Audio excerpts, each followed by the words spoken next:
Hey, what is up? Welcome to this episode of the Wantrepreneur to Entrepreneur podcast. As always, I'm your host, Brian Lofermento, and there's one term that made me so excited about today's guest and really about this episode in particular, and that's because as soon as we came across this amazing entrepreneur, we loved the way that she phrases that she turns businesses' digital presences into revenue-generating systems. Because the truth is, it's not enough to just be found. What we need to do as business owners is turn that presence into money, and that's what today's guest excels at. I'm so excited to introduce you to her. Her name is Jovana Arsenijević. Jovana helps businesses turn that digital presence into revenue-generating systems. As the founder of Meliora Agency, she's known for diving incredibly deep into her clients' businesses. So deep that they often joke that she should have an official title on their team. Her systematic approach to growth comes from an interesting background. Before founding Meliora, she studied management and organizational sciences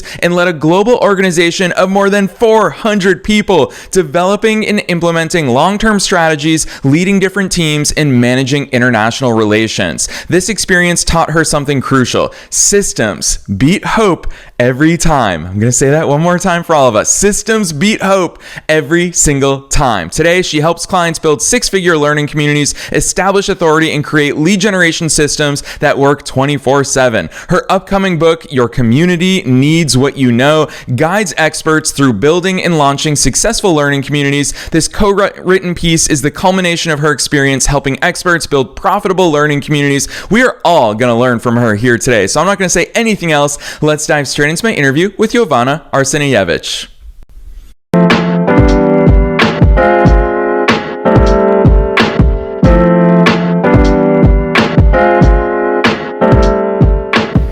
All right, Jovana, I am so very excited that you're here with us today. First things first, welcome to the show. Hi, Brian. Thank you for having me. I'm really excited to be here today. Yes, honestly, you and I joked about it off the air, but you and I are neighbors, Albanian to Serbia. Very cool to be joined by someone from that neck of the woods. So, Jovana, first things first, I loved introducing you to listeners in your background, but I'd love for you to take us beyond the bio. Who's Jovana? How did you start doing all these cool things? Okay, so as you said, I have a marketing agency right now. So we are a really boutique agency working with only a selected number of clients at a time. And as you said, really well, we're helping them build strategic content systems that actually work for them.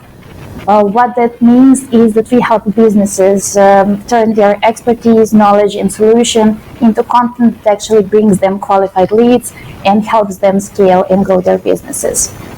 I would say that Meliora is on a mission to help businesses reduce the noise that's around them and not just create noise when they're building content, but actually communicate with their ideal clients or customers and have them start working with them and staying long term there.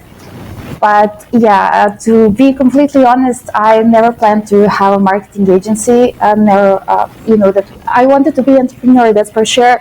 But I didn't have marketing agency in my mind a few years ago when I started working this.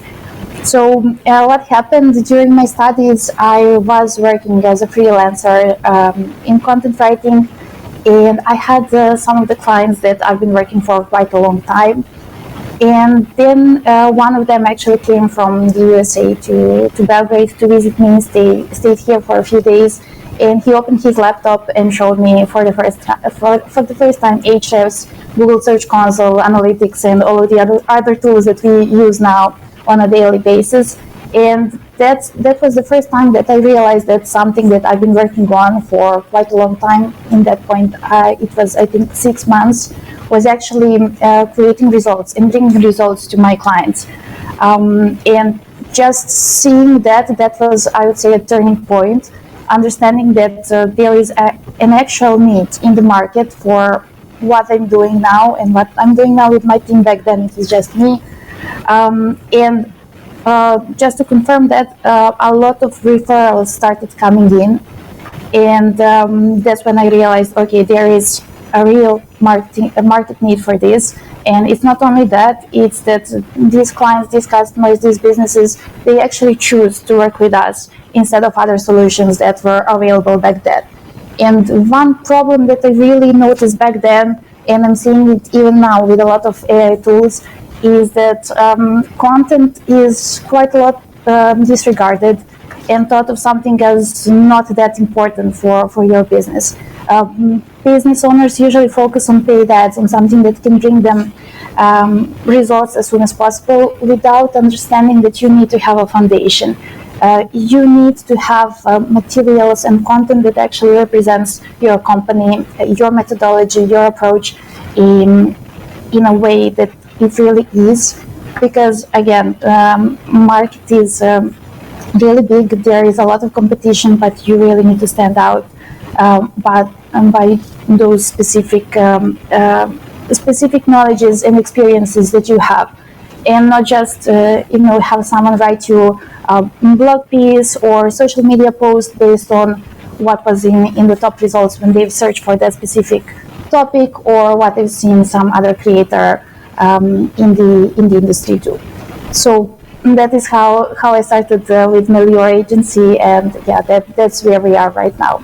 Yeah, I love that overview. It's funny, so many times here in these episodes we hear how many entrepreneurs got their start even though they didn't necessarily plan on it, but a lot of it is they realize they've built up those skills and they have that unique vantage point that is valuable to others. And even just hearing the way that you talk about content in that overview, I think it's reveals so much the way that you feel about marketing. It's something that caught my eye on your LinkedIn, is a very simple sentence you have on your LinkedIn. 80% of your client's journey happens before they contact you.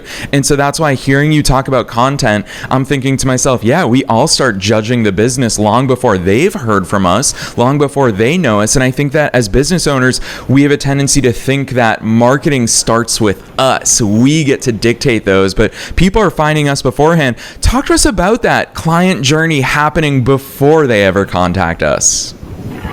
Yes, okay, for sure.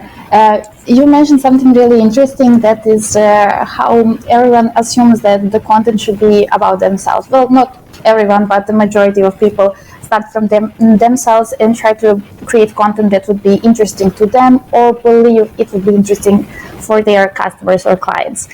But what we do and what I believe is the real starting point is understanding who you are serving. So who these people are, what are their challenges, what are their pain points, and how does your solution fit into that? Because from that, you can actually go into marketing further and think about where you can find these people, how you can reach them, how you can nurture them, how you can ensure that they actually become your customers or clients and stay with you for a long time. So that is something that I would like to really highlight as a starting point, and something that is quite often missed. But that's actually the foundation that builds out everything else that comes as your marketing strategy, and later in working with other clients. Why I'm saying 80%, there are a lot of statistics right now. I won't point them out because I believe you're also familiar, and your listeners as well, with a lot of them. But we can all just look at ourselves for this reference and try to understand when was the last time that we bought something, the first time that we saw it, for example, or online, without reading any referrals, without checking their website, checking what content do they have, checking whether they actually have the expertise to help us, and understanding how detailed they are. Because okay, I said I won't mention any other statistics, but I want to point this out as well. I think that I read that it takes 3 seconds for your website to make the first impression to your potential clients or customers. So you have that low amount of time to actually convince someone that they should stay on your website, engage further with the content that you have, and eventually come to your services or products, whatever that you're offering, and deciding either to contact you, to purchase, or read some further reviews, if you understand what I mean. And if you lose them in that 8% of time, 8% of the process somewhere, they'll never reach to where you want to have them, which is in your client base or customer base. And unfortunately, a lot of businesses miss the importance of being helpful before you actually acquire customers and clients, and using content to help them in making their decisions and choosing you for you. Yeah, I want to go here with you on the air because I hear this a lot from listeners, and I'm sure you hear it all the time, because it's so clear to me, even when you reference that statistic, how important it is that we give value, that people can very clearly see from the beginning how valuable our knowledge is, our services, our products, whatever it is that we sell. I've heard from listeners for a long time of, well, what if I give away too much? How should I differentiate between what I give away for free in my content versus what is only available for paid? I'd love to hear the way you navigate that, because as a podcaster who I've created over 1,100 podcast episodes, I give everything away. Everyone can hear everything from myself, from our guests, and I'm so appreciative of that. I don't worry about that, but I'd love to hear how you navigate that with clients, because I'm sure a lot of business owners think that they have to keep some secrets hidden from the rest of the world. Yes, exactly. That's a common misconception. So what I usually do with my clients, I ask them, what is the goal with your clients or customers? I'll talk more about clients here, because this usually comes from those experts who actually want to monetize their knowledge, whether through some online courses, other structured learning programs, online community, and so on. So it's usually them having these doubts on how much they should give away for free, and what is actually the end goal. Why would someone then be willing to pay for their experience and expertise? So what I usually tell them is to look at your ICP, so your ideal customer, and to understand what is your end goal. So what do you want to achieve with these learners, with your customers or clients? And then based on that, see what is your product, what is your offering. And envision your ICP and try to understand, paint their journey to reaching that destination, and what are some common challenges, questions they have on this journey before they actually join your main program, buy your main offer, whatever it is. So once you have mapped out all of these things on a journey itself, then it's and then you can form what are some of the things that you want to give away for free, what are some things that you want to maybe price at entry-level pricing, and what are the things that will be in your main offer. But speaking from personal experience, and also as a piece of advice that I give to my customers, is that basically you can give everything for free. Why I'm saying that, there are a lot of YouTube videos, a lot of other platforms where you have access to various courses, various videos, various blog articles, and so on. But the thing is, just watching videos or just reading what you're sharing is not enough. You also need someone who will sit down, explain it to you in more details, or help you actually implement it. And I give this as a piece of advice to my clients, especially when we're working on some lead magnets, for example, guides on how to set up something, or you understand what is the direction. So even if you prepare this very detailed guide and give it away for free with all of your knowledge in there, very low percentage of your ideal customers or clients will be actually able to implement or willing to implement all of these things on their own. And in case they reach any problem in that process, or in case they just decide they don't want to invest that much time into solving things on their own, you are the person who is an absolute authority relating in that field, and you're the only person they will reach out to when they actually need help with implementation or further consultation. It's an actual way to build authority, and your service or product exists for a reason, which means that even if you give away all of your knowledge for free, so to say, there will still be people reaching out to help them implement this in their businesses and move further with it. Yeah, really well said. I think that that's such an important consideration. As someone, like I said, who creates a ton of content, that's what I realized. Content is one thing, and it quenches that thirst for knowledge and it shows your trust and your level of authority, but it doesn't handle that implementation or that execution for the people who are consuming it. Otherwise, listeners, every single one of you would be executing across all fronts with all the content that we bring to you every single week. But of course we don't, because we're humans and we need people to help us and guide us along those journeys. With that in mind, I also imagine, obviously, you work a lot within learning communities and you help people monetize their knowledge so much. I would imagine that just like in the entrepreneurial world, there's a degree of imposter syndrome where people convince themselves, well, anyone could find this information for free online. You mentioned YouTube videos. There's so many of those. Podcasts, obviously, business books. There's ways that people could learn all of this. But as an online course creator myself as well, I've realized that putting it in a system, putting it in a way that makes it valuable for the person to consume it. Think about universities. There's nothing inherently secretive about what we learn in university classrooms, but we pay for university because they organize course loads in a way that's effective. Talk to us about the nature of online learning communities and online courses and selling knowledge-based products here in 2025, because I feel like a lot of people convince themselves out of that as a viable business model. Yes, thank you for this question. I have a lot of things to say about learning communities. So, as you mentioned, I'm currently working on a book with one of my partners, and the title of the book is Your Community Means What You Know.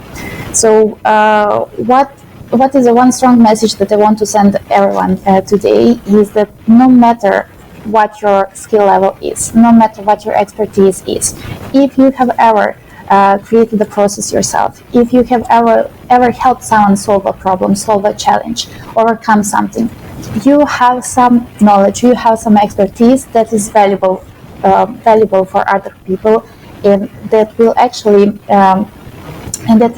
encourage them and motivate them to join your learning community, or join your learning program, or just start following you and start learning from you. So I know that, again, there is a lot of competition out there, and a lot of people are making their own digital products like courses and so on. But the thing is that there is a community for everyone. There are people who are willing to learn from you no matter what your expertise is. And the most important thing is to just begin, and then those people will eventually find you. But here, what I also wanted to highlight when it comes to learning communities is that you mentioned again university, and we also have that reference in the book. So when all of us went to university, you came to the university and you were organized in different groups. You have different classes. You have different modules that gradually became heavier on topics and workload, and everything was organized in a system. You were also learning quite a lot with your peers, having some group assignments, practical classes as well, and so on. So when you came to university, you weren't given just a textbook and told, read this for yourself and it will all be good. After this, you will get the certification. And that is the problem that we're seeing in online environments right now in the past years, is that people are just creating courses and not actually providing an environment that offers support and dynamic that we've seen in universities and traditional schools that were proven to be effective ways of learning. So what I'm actually talking here about, you probably noticed, and I believe your learners as well, is the cohort-based learning, where you're set in a group where other people are on the same journey as you, trying to achieve a specific goal, a specific milestone, a specific transformation. And you, as a business owner, as a community leader, you have actually set up a system, structured learning program that will help them achieve this transformation with other elements of learning community that I believe are essential nowadays, which is actually having a community. So space for group discussions, space for reflections, space for assignments, sharing them, getting feedback. Besides that, also a coaching element, which we believe is also essential, because that's actually where you get to cover additional topics that do not just fit into a course or a workshop or something else that you have as your structured learning program. And besides that, you keep that communication live with your learners.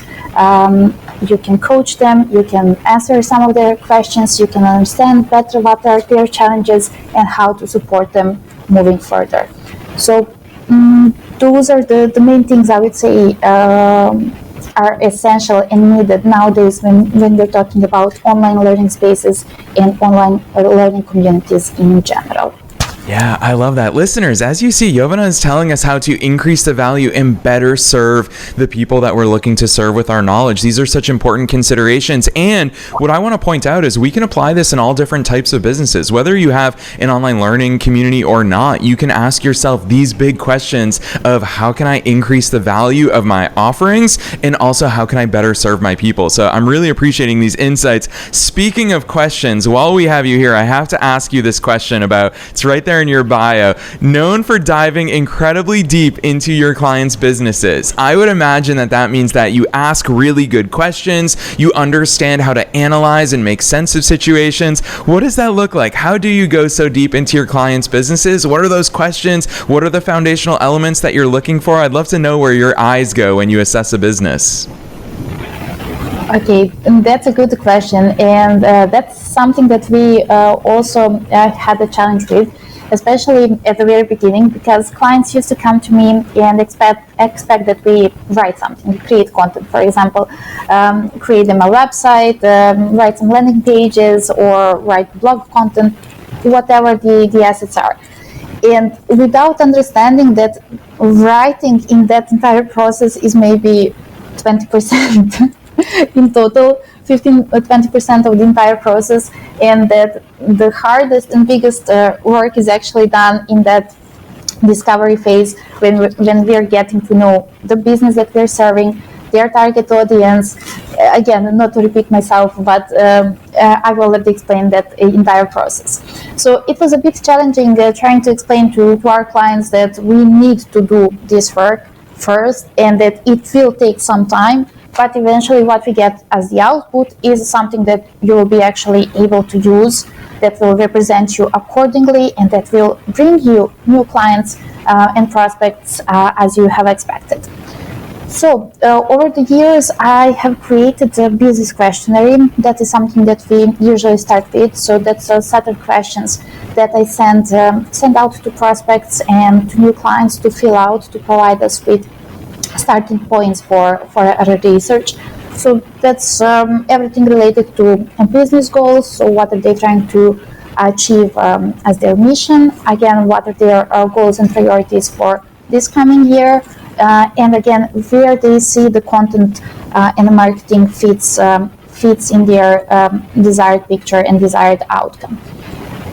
I ask a lot of questions again about their audience, their solution, and from there we actually go into researching more about the business, having calls and interviews with some of the employees, trying to understand all of the aspects of the business and how they are working together in a synergy, because I always tell people you can't do marketing without being aware of what's happening in the sales and how that process goes and what is the feedback that we get from the prospects.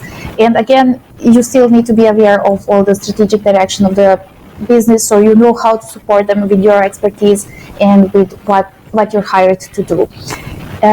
So besides employees, we also interview their clients or customers. That's of course in agreement with our clients. So it's usually them suggesting a few people that we can reach out to, and then again it's us reviewing those interviews, analyzing them, and then taking out inputs that we can use later from the actual wording and vocabulary that their clients or customers use when they are describing their services or products, to getting to understand on a deeper level what are their challenges or what are their motivators, so we can reflect that in the copy and content that is coming in the future.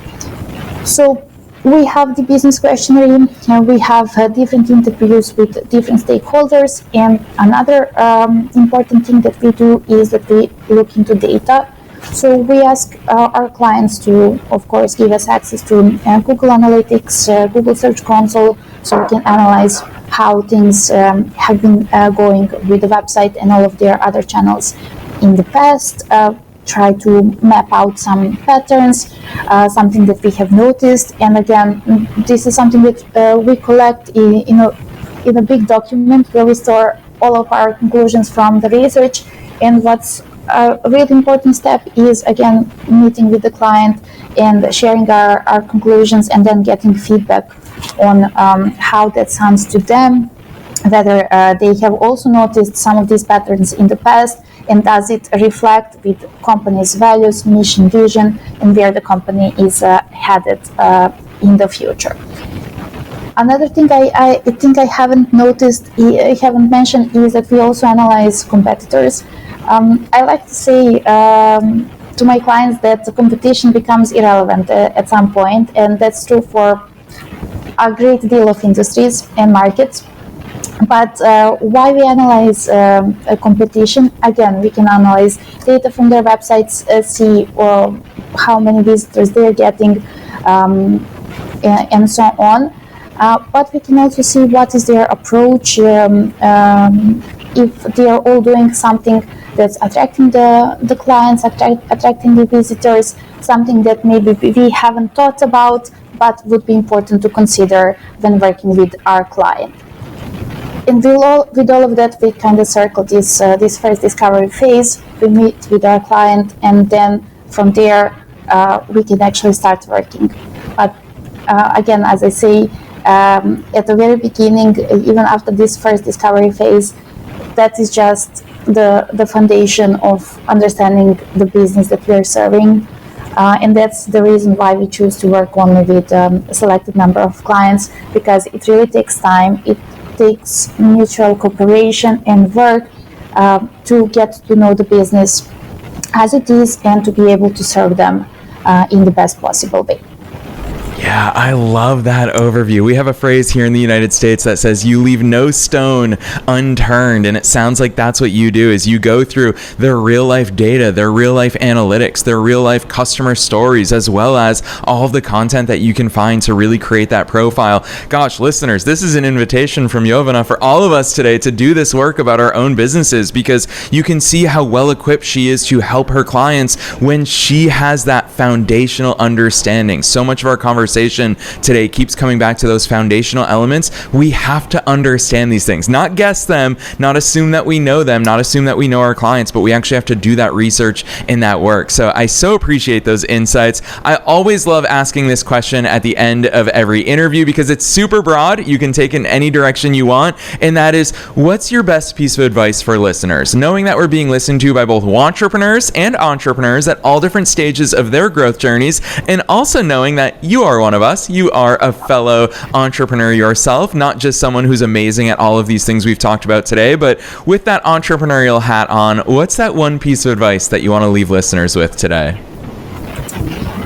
So if you're at the very beginning of your journey, it's really important to know to find one thing that you're really good at, whether that is a service, whether something else. Find that one thing, find one ICP that you're serving, and really go deep into that. See how you can do your job better, because from my experience, that is something that skyrocketed my business. As I said, I never intended to start this, and definitely didn't expect it to grow this big. But referrals started coming in, and if you're doing your job well, referrals will start coming in. And from that, you will have more flexibility to make new decisions and to move your business forward. But the key message here is start with something that you're good at, find one group of people that you can serve, and do your job exceptionally well. From there, it will all start developing and growing. Yes, I love that advice. That is such important advice. And I will say, as someone who has gone deep into the work that you do in your business, and even from the moment I landed on your LinkedIn, it's so clear to me how much value you put out there. I love the way that even on your personal LinkedIn, you spell out for business owners, here's the things that are important. Here's the way that most people think that marketing should be done. And here's the patterns that I've identified that we can fix. And so you're out there giving so much value. So it's no surprise to me how quickly you've grown. I also know that listeners will be keen with a little bit of me shouting out all the great things that you're doing, as well as hearing your genius here today. They'll be keen to go deeper into your world of work. So drop those links on us. Where should listeners go from here? Okay. The most important address would be my LinkedIn profile. As you mentioned, I share some of the advice there. So you can always reach out to me on LinkedIn. You can find me, Jovana Arsenijević, working at Meliora Agency. We will also start being more active on our company page, and from there you can also find links to our website and everything. And also an important thing, once the book is live, it will definitely be first shared on my LinkedIn profile. So that's definitely the best address to find me, and from there you'll find all of the other links that you can follow. Yes, and listeners, you already know the drill. We're making it as easy as possible for you to find those links down below in the show notes, so don't be shy. You don't have to try to spell Jovana's name. I will say it's not so easy to spell, just like a lot of people say about my last name. So just check the show notes wherever it is that you're tuning into today's episode, and you can click right on through to her LinkedIn profile. Otherwise, Jovana, on behalf of myself and all the listeners worldwide, thanks so much for coming on the show today. Thank you, Brian, for having me. It was really my pleasure.